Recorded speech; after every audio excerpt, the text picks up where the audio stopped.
la marche d'Auray a 16 ans à l'heure d'aujourd'hui. Donc nous avons ici devant nous quelques Prussiens, en fait des soldats allemands qui se sont battus ici en 1914. Qui se sont battus ici. Quand je dis ici, c'est ici.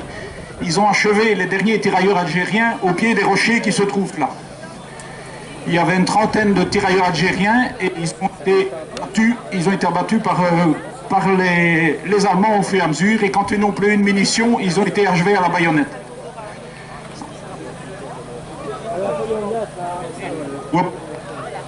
Non. Si. Oui.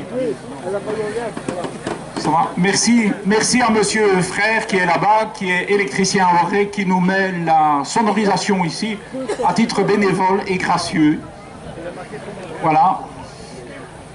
Alors, la marche Saint-Renfroy, elle s'appelle Saint-Renfroy parce que l'église est dédiée à Saint-Renfroy. Mais il n'y avait pas de souvenir de Saint-Renfroy. Nous avons trouvé que Saint-Renfroy, elle habite Denain. C'est-à-dire, sur l'autoroute de Paris, après la sortie Valenciennes, vous avez la ville de Denain. C'est là qu'elle se trouve. Son corps est entier dans l'église Saint-Martin. Nous avons donc demandé aux gens de Denain de bien vouloir nous donner un petit morceau d'os de Saint-Renfroy, ce qu'ils ont d'ailleurs accepté tout de suite. Et nous avons donc coupé un petit morceau d'os avec 2 médecins légistes, bien sûr, puisque dans des cas pareils, il faut un médecin légiste du côté français et un médecin légiste du côté belge. Il fallait l'autorisation du curé local, du doyenné local et de l'évêque local. Et l'autorisation du doyenné local mettait, Force-la-Ville et de l'évêché de Namur. Nous avons obtenu les autorisations en 2 mois de temps. Donc nous sommes allés chercher un petit morceau, une relique en quelque sorte. Nous avons pris une relique pour nous, nous avons coupé un deuxième morceau qui est à Prix-les-Walcourt, puisque Prix-les-Walcourt fait également Saint-Renfroy. C'est une sainte du 8e siècle, elle soigne les yeux. Donc il y a une source où on va chercher de l'eau et elle soigne, paraît-il, les gens qui ont des difficultés visuelles. La 3e ville qui a pu profiter de cette ouverture du sarcophage de Saint-Renfroy, c'est la ville de Eunepelt. Eunepelt près de Cologne. Donc en fait, il y a un Saint-Renfroy également à Cologne. Donc nous avons repris tout ça, et c'est depuis lors d'ailleurs que la ville de Mettey est jumelée avec la ville de Denain, en France. Denain, c'est 22 000 habitants. C'est une ville un petit peu martyre dans le sens où il y a eu un abandon des sites charbonniers, des sites métallurgiques. Donc ils sont en cours de reconstruction, c'est une ville intéressante et les gens ont le cœur sur la main, bien sûr, comme tous les Français du Nord d'ailleurs. Alors, en ce qui concerne ici purement local, les Prussiens que vous voyez ici sont tous des marcheurs de la marche Saint-Jean de Mettey, ce sont des grenadiers. Nous les utilisons uniquement pour faire la bataille et pour faire la rentrée après. Donc le but n'est pas de mettre en valeur l'armée allemande, puisque de toute façon, à la fin de la bataille, les Allemands se rendent, ce qui fut le contraire en 1914. Ils se rendent, nous le faisons exprès par respect pour les habitants d'Auray. Pourquoi? Parce que 64 maisons ont été brûlées à Auray en 1914, le 22 août. Donc la moindre des choses, c'est de respecter les gens du village, et pour les respecter, les Prussiens que vous voyez ici, nous avons mis Prussiens parce qu'en fait c'était des Allemands, mais on n'est pas sûr, c'était le régiment numéro 72, le régiment numéro 74 allemand qui combattait ici, qui venait de Bième et qui est descendu sur Auray. L'intérêt des Français de la défense, ce que j'appelle d'une défense de recul comme celle-ci, c'était de garder la route libre pour tous les Français qui revenaient de Force-la-Ville et qui venaient du bord de la Sambre. Donc il fallait leur laisser le temps de reculer. Et de ce fait-là, donc, il y avait des combats de retardement qui se faisaient ici sur Auray. À l'entrée d'Auray, d'ailleurs, vous avez un monument qui est dédié aux tirailleurs algériens. Pourquoi? Parce qu'à la droite de la route, il y avait des tirailleurs algériens qui tiraient vers Bienne, en quelque sorte, par où les Allemands du régiment numéro 74 arrivaient. Et à gauche de la route, c'était des Zouaves. On a mis 2 canons, d'ailleurs 2 canons français du 10e d'artillerie qui sont venus renforcer cette troupe-là. En arrière-plan, donc au lieu dit les Bruyères, toujours sur la commune de Bienne et pas sur la commune d'Auray, il y a eu en quelque sorte une compagnie française, c'était des soldats du 136e régiment d'infanterie qui étaient de Saint-Lô. Donc c'était des Bretons. Ces gens se sont fait étriller sur place et leur capitaine, qui s'appelait Pellin, capitaine Pellin, le capitaine Pellin est mort sur place dans les prairies derrière chez Monsieur Defresne, le marchand de mazout. Il a été tué d'ailleurs par une balle française, donc par un de ces hommes qui a tiré nerveusement et qui a réussi à lui tirer une balle dans le crâne.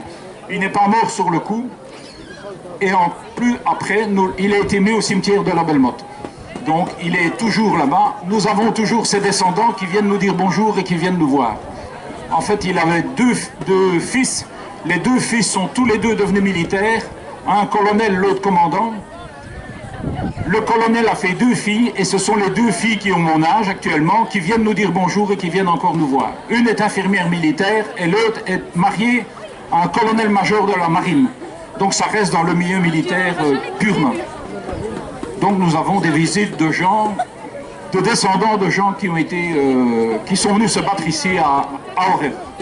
Côté allemand, la même chose. Nous avons des Lorrains qui sont revenus ici, du 72e régiment d'infanterie, qui sont revenus ici, des descendants qui sont venus nous dire bonjour également. Nous avons même offert une pierre tombale, puisque nous avions retrouvé la pierre tombale du monsieur correspondant. Nous lui avons offert la pierre tombale pour qu'il puisse retourner en Lorraine avec et la mettre dans le cimetière civil, puisque les pierres militaires allemandes ne peuvent pas être mises au monument aux morts français. C'est interdit. Donc en France, les Allemands, sous l'uniforme allemand qui était français, ont été mis dans le cimetière civil et non pas au monument aux morts. Donc ce monsieur est retourné avec la pierre tombale. C'est un monsieur qui avait 80 ans. Il a fait en rentrant une pierre tombale dans une 203. J'aime autant vous dire que les amortisseurs, il avait chaud.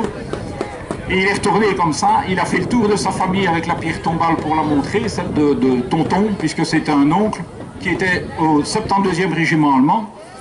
Forcé bien sûr puisqu'il était français, mais forcé puisqu'occupé par les Allemands. Donc il est retourné, il a fait le tour de la famille et quand il est rentré chez lui, il s'est fait hospitaliser parce qu'il n'en pouvait plus. Il était très ému d'ailleurs quand il est reparti d'ici, très ému d'avoir retrouvé la pierre tombale de son grand-oncle. Et c'est le hasard puisque nous savons qu'au cimetière militaire qui se trouve ici, qui se trouvait entre Bième et Auray, le cimetière militaire avait 450 tombes. Sur les 450 tombes, nous en avions récupéré 7 seulement, dont 3 se trouvent dans l'église. Nous les avons mis dans l'église exprès pour être sûr qu'elles ne disparaissent pas et qu'elles restent comme souvenir commémoratif de 1914.